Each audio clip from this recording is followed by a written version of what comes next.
Good afternoon, Christy. I'm Dr. Marissa. Good to see you again. Nice to see you as well. As you recall, the purpose of your visit today is to acquaint you with the vertebral subluxation complex.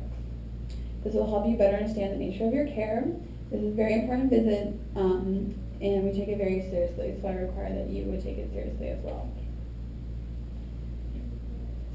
Christy, my opinion, or my optimum goal is to help you stay healthy for a lifetime if you choose to do so. However, there are 3 types of chiropractic care. The first is called initial intensive care. This is a beginning type of care designed to reduce or eliminate the symptomatic problem. It consists of relief care and stabilization. What this means in your case is relief from your vertebral subluxation complex. Your case history reveals that you have a number of spinal-related injuries in which you have caused a vertebral subluxation complex in your body. Your physical examination revealed various areas of malfunction and weakness that I will cover in detail in just a moment. The second type of care is reconstructive care. This continued care is designed to correct the vertebral subluxation complex and reestablish your health. The vertebral subluxation complex is a condition in which the spine has been injured, damaging your nerves and your overall health. It consists of 5 components. The first component is called spinal kinesiopathology. Take a look at this picture. Component 1, spinal kinesiopathology, meaning damage to spinal function. The illustration on the left shows a fairly normal spine. From the front view, the illustration on the right shows a damaged spine, and the injury has not been corrected. In this case, they are fixed and they have worn excessively and are too loose. There is even degeneration in your case, Christy. So I'll show you here that you have a high left shoulder and a low right hip, and your right leg is short. Any questions? No. Okay. So the second component of the vertebral subluxation complex is neuropathology. Let's look at the second illustration on this chart. Second component, neuropathology, is the damage to the nerve system caused by improper function of your spine. This nerve damage can be seen as mostly irritated or pinched nerves. The illustration shows that what happens when a slight degree of pressure is applied to the nerve of a laboratory animal. Can you see that illustration? Mm-hmm. Yeah. Okay. In just a matter of 2 to 3 minutes, the function of the nerve is decreased by 60%. See, this is the normal nerve, and it is damaged. Then the damaged nerve. It does not take much to damage nerve function. In your case, with the damage to your spine, as I've outlined it, there was a great deal of nerve interference throughout your spinal column, which controls all the functions of your body, thus causing your entire body to malfunction, setting the stage for increasing weakness and illness. Okay, the third component of the vertebral subluxation complex is called myopathology. Myopathology is best illustrated in this third picture on the chart. Do you see this?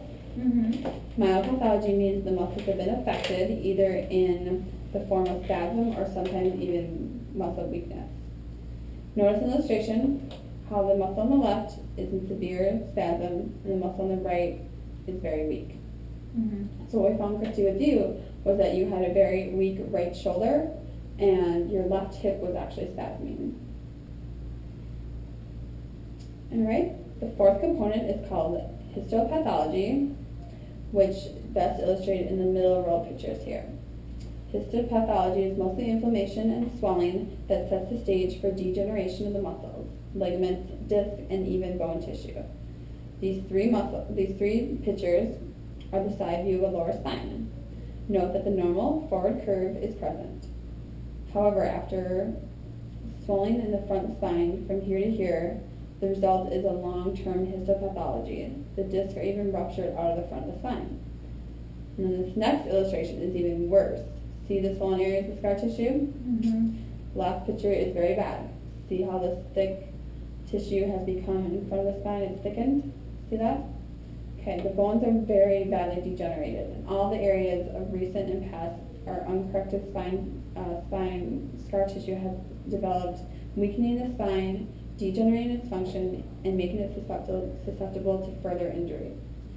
Remember, many of these injuries do not cause pain at the time that they happen. The fifth component is pathophysiology, and this is a result of the previous four components as they go uncorrected.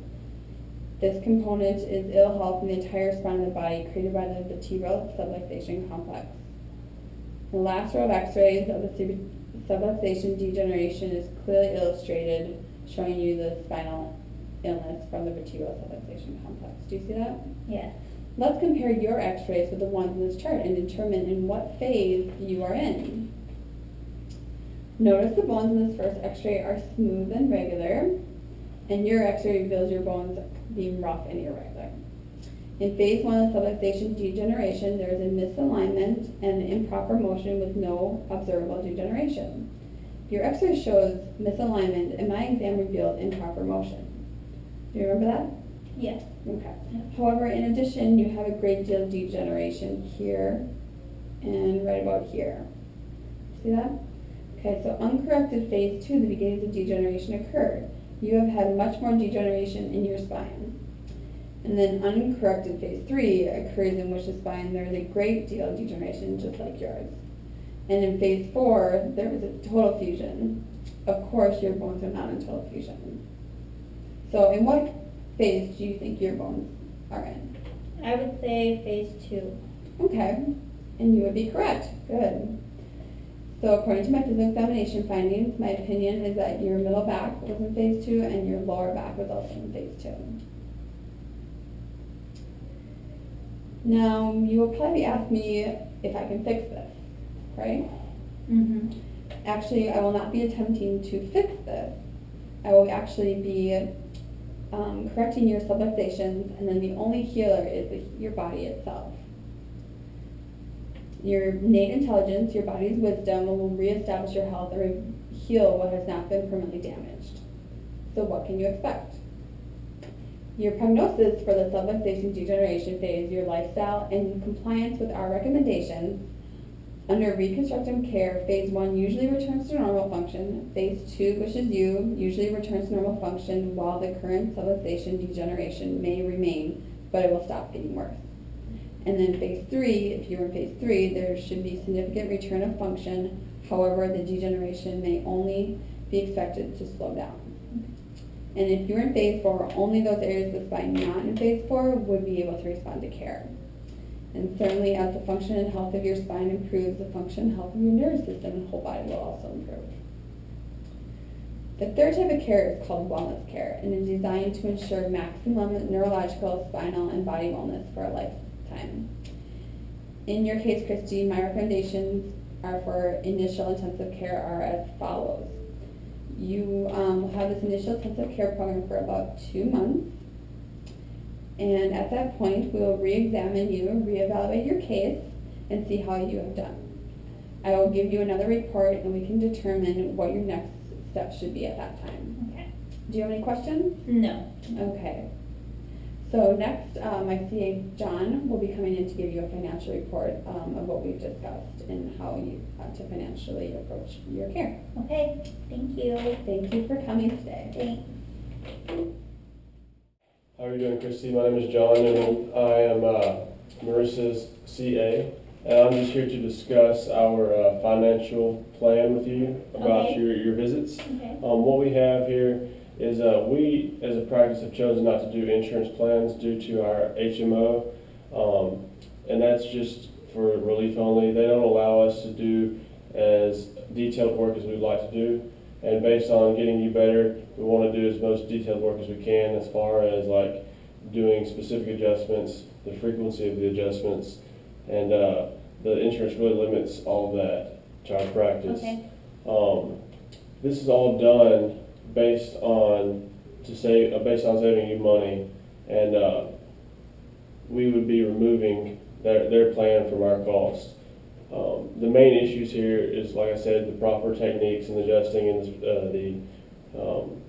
the frequency of the visits for your care.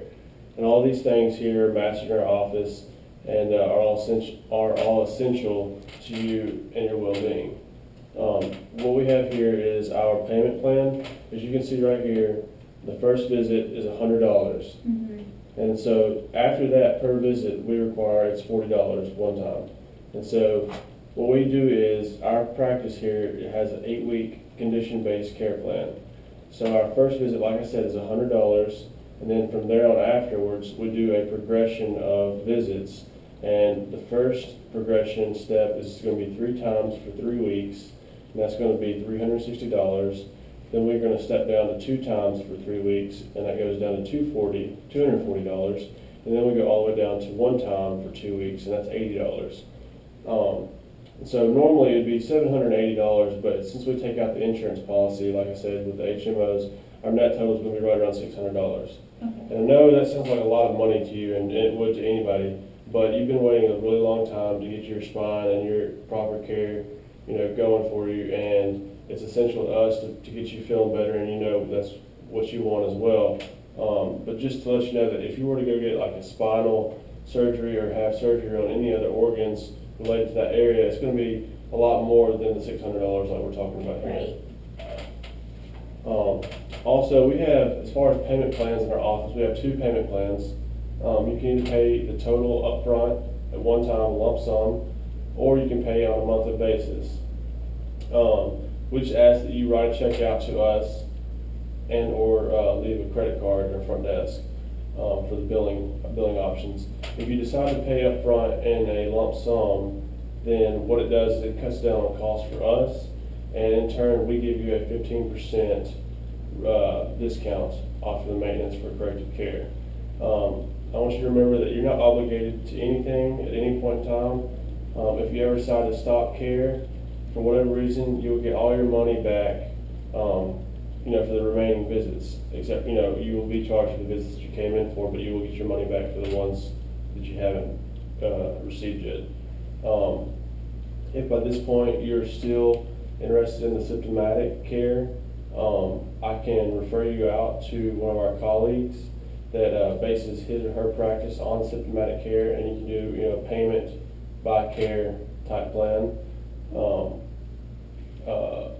And a lot of our colleagues are really great at that, and that's what they like to do. But for our practice and for our practice to work, at its greatest efficiency, we think that we have great results, with the wellness plan that we've set up and paying at one time. And with doing that, it encourages you to come in and just to get your visits taken care of. Hi, Marissa. I'm Christy. I'll be explaining the office procedures to you today. We are very concerned with your overall health and well-being, so we're pretty picky when it comes to canceling or missing appointments. We don't want you to miss out on optimizing your health. So here is our schedule, our office hours. We're open Monday, Tuesday, and Wednesday from 8 to 11, and also from 3 to 6. From 11 to 3, we are at lunch and working on paperwork, so we're not taking appointments. But any other time, feel free to make appointments during that time, or also on Saturdays from 8 to 11. So whatever time works for you, we will work with you. If you do need to cancel your appointment, make sure that you give us a 24-hour notice.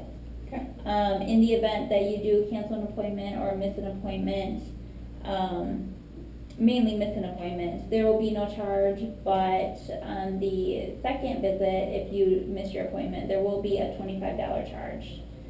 And of course, on the third visit, we may need to talk about referring you to another doctor or discontinuing your care at this office. Okay. As far as children go, do you have kids? Yes. Okay, wonderful. You can bring them to the office with you. Just make sure that they do not eat our plants or do anything that's destructive. We do have a play area in the waiting room that most of the kids seem to love, so that should keep them entertained during your appointment. Sounds good. Do you have any questions at all? I don't think so. Okay.